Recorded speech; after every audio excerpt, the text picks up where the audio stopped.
Jika seandainya kalian menemukan uang 1 miliar, maka apakah yang akan kalian lakukan? Apakah membeli mobil mewah, rumah mewah, ataupun menyumbangkannya ke panti asuhan?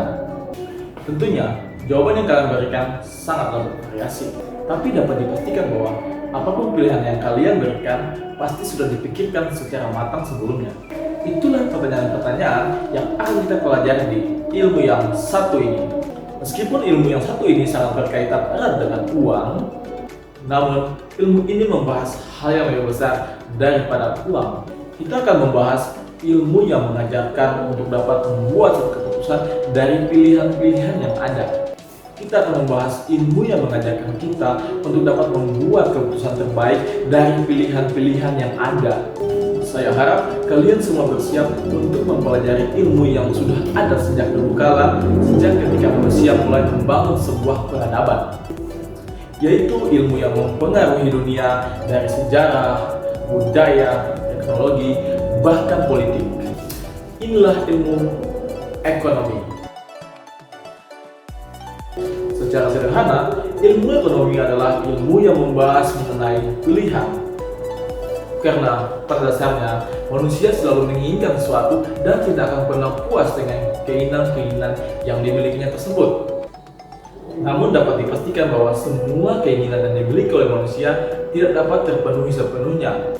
Sebab manusia harus sadar bahwa modal yang dimilikinya itu sangatlah terbatas, seperti uang, tenaga kerja, maupun waktu yang dimiliki oleh manusia tersebut. Kata ekonomi berasal dari bahasa Yunani, yaitu oikonomia, yang terdiri dari dua kata, oikos dan nomos. Oikos berarti keluarga atau rumah tangga, sedangkan nomos adalah peraturan, aturan atau hukum yang berlaku di masyarakat. Oikonomia berarti aturan masyarakat sebagai hukum kodrat yang menetapkan rumah tangga yang baik.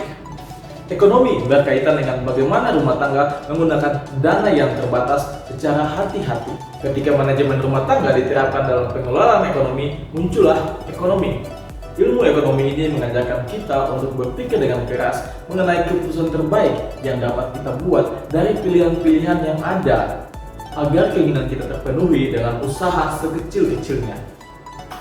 Tanpa kita sadari, dasar-dasar ekonomi telah kita lakukan dalam kehidupan kita sehari-hari saat kita dihadapkan pada sebuah pilihan. Tapi, jika berhubungan dengan barang yang satu ini, maka pilihan-pilihan yang kita ambil bukan hanya berdasarkan pada perasaan kita saja, tapi harus kita pertimbangkan dengan matang dan telah melalui perhitungan yang akurat agar keputusan yang kita ambil adalah keputusan yang sangat tepat. Hal ini diterapkan pada semua kegiatan yang berhubungan dengan keuangan pastinya. Ilmu ekonomi menjadi penasehat kita dan dapat kita andalkan ketika kita dihadapkan pada keputusan-keputusan dan pilihan-pilihan di saat kita melakukan pengelolaan keuangan. Ilmu ekonomi menjadi penasehat kita dan dapat kita andalkan jika kita mengalami pilihan-pilihan yang sulit dalam mengelola keuangan kita. Dan tentunya hal ini berlaku dari dulu, sekarang, hingga ke masa depan. Pertanyaan selanjutnya yang perlu kita pikirkan bersama adalah kenapa kita perlu belajar mengenai ilmu ekonomi? Alasan kenapa kita perlu mempelajari mengenai ilmu ekonomi adalah karena adanya masalah. Pada dasarnya, semua ilmu yang ada dalam kehidupan manusia biasanya berangkat dari sebuah masalah yang dihadapi oleh manusia dalam kehidupan sehari-hari mereka. Begitu pula dengan ilmu ekonomi. Inti masalah ekonomi yang muncul dalam kehidupan manusia dari dulu hingga sekarang, hingga masa yang akan datang adalah mengenai kelangkaan atau bahasa Inggrisnya scarcity. Kelangkaan terjadi ketika kebutuhan manusia yang tidak terbatas berhadapan dengan alat pemenuhan kebutuhan yang bersifat terbatas. Sehingga dapat kita katakan bahwa dua hal penting mengenai masalah kelangkaan ini adalah yang pertama, kebutuhan manusia yang bersifat tidak terbatas, dan yang kedua, alat pemenuhan kebutuhan manusia yang bersifat terbatas.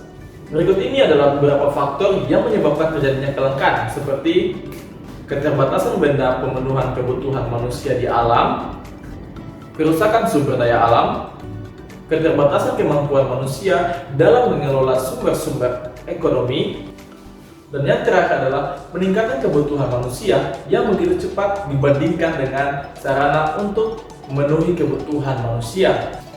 Hal ini pun mendorong manusia untuk membuat pilihan dalam memenuhi kebutuhannya, walaupun kebutuhan manusia tidak terbatas. Salah satu cara yang dilakukan manusia untuk mengatasi masalah tersebut adalah dengan membuat skala prioritas. Apa itu skala prioritas?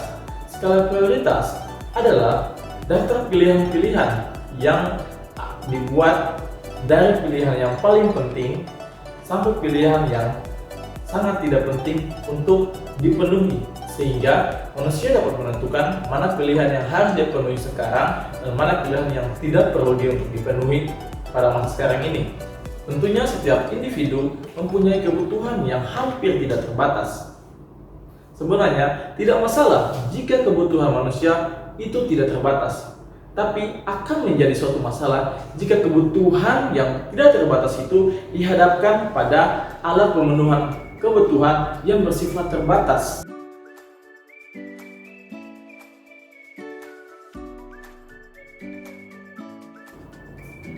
Yang pertama adalah jenis kebutuhan berdasarkan tingkat intensitasnya dibagi menjadi 3. Kebutuhan primer, kebutuhan sekunder, dan kebutuhan tersier. Kebutuhan primer adalah kebutuhan utama yang wajib dipenuhi oleh setiap manusia dalam menjalani kebutuhannya. Untuk menjalani hidup yang layak, manusia tentunya membutuhkan makanan, pakaian, dan juga rumah untuk tempat tinggalnya. Yang kedua adalah kebutuhan tersier. Ini adalah kebutuhan pelengkap dan biasanya dipenuhi setelah kebutuhan primer terpenuhi. Sebagai contoh, ketika seseorang ingin bekerja, maka dia memerlukan tas, sepatu, peralatan lain untuk pergi bekerja atau pergi sekolah. Yang ketiga adalah kebutuhan tersier. Kebutuhan tersier adalah kebutuhan yang bersifat mewah dan biasanya dipenuhi oleh seseorang untuk menaikkan status sosial mereka.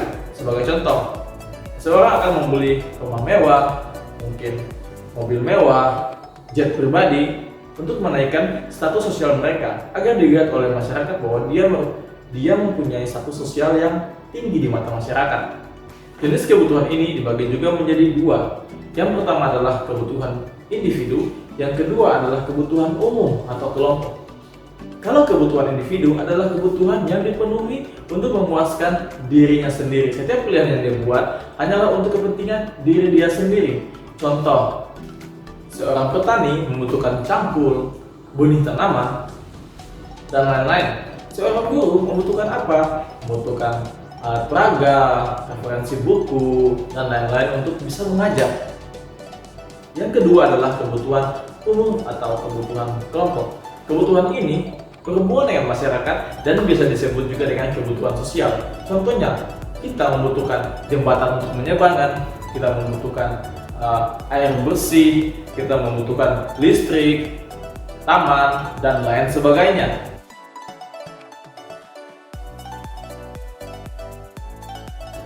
Jenis kebutuhan ini dibagi juga menjadi 2, yaitu kebutuhan masa sekarang dan kebutuhan masa yang akan datang. Jika kebutuhan sekarang berarti berbicara mengenai kebutuhan yang harus dipenuhi saat itu juga. Sebagai contoh, jika saya sakit, maka yang harus saya lakukan adalah meminum obat. Saya lapar, saya harus makan. Saya haus, saya harus minum. Itu adalah kebutuhan yang harus dipenuhi pada saat ini. Sedangkan untuk kebutuhan yang di masa akan datang, contohnya kita menabung untuk kedepannya kita bisa kuliah di universitas yang kita inginkan, atau kita menabung untuk kita bisa nikah nanti, untuk kita bisa membeli rumah mewah, dan lain sebagainya. Itu adalah kebutuhan di masa yang akan datang. Jenis kebutuhan ini dibagi juga menjadi 2, yaitu kebutuhan jasmani dan kebutuhan rohani. Kebutuhan jasmani adalah kebutuhan yang berhubungan dengan tubuh kita atau fisik kita. Contoh, tubuh kita memerlukan pakaian, makanan, minuman, obat-obatan, dan lain sebagainya. Yang kedua, kebutuhan yang bersifat rohani. Ini adalah kebutuhan yang berhubungan dengan kejiwaan kita. Contohnya adalah jika kita ingin mencari hiburan, kita bisa melakukan rekreasi, kita bisa menonton film, kita bisa bermain game, atau kita merindukan untuk bersekutu dengan Tuhan, kita pergi beribadah, menjalin hubungan dengan Tuhan, dan lain sebagainya. Selanjutnya kita akan bahas mengenai barang dan jasa sebagai alat pemenuhan kebutuhan manusia. Tapi kita akan belajar di video yang selanjutnya. Oke, terima kasih. Sampai jumpa di video pembelajaran berikutnya.